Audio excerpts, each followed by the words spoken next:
teď už to bude trojkombinace.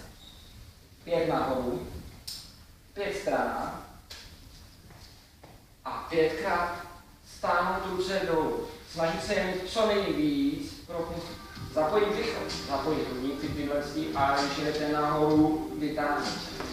Jo? Stáhnout ruce, jako když ještě teda teď už to asi nepoužíváte, když jste vyvolali. Takže 5krát nahoru.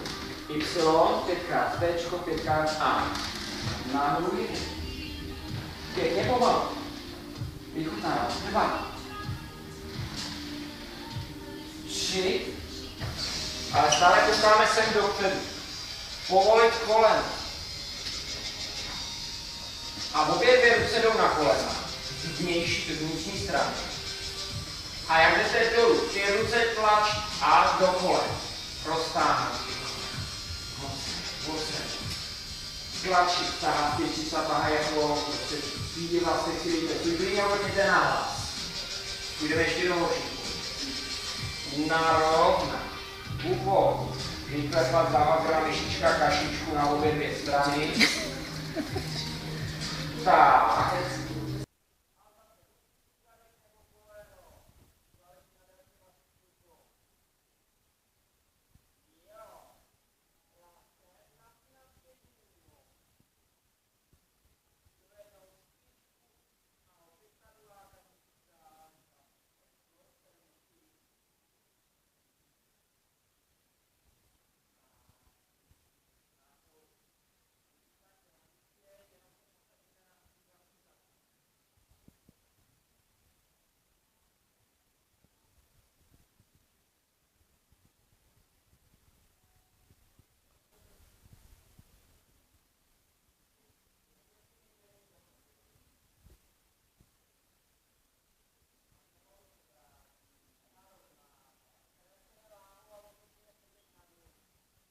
Širší, tady trošku víc.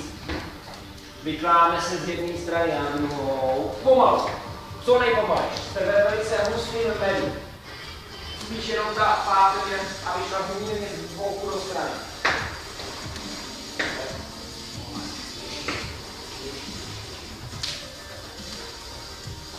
Pravá, levá. Zastavovat, nezvedat se. Vydat si ještě více cementu. Na zadek a protáhnout se, zapít se o ty špičky. A pak pomaličku zapojit břišní svalstvo, hrudník, ramena, zvednout se, odlepit se, dámy, pane.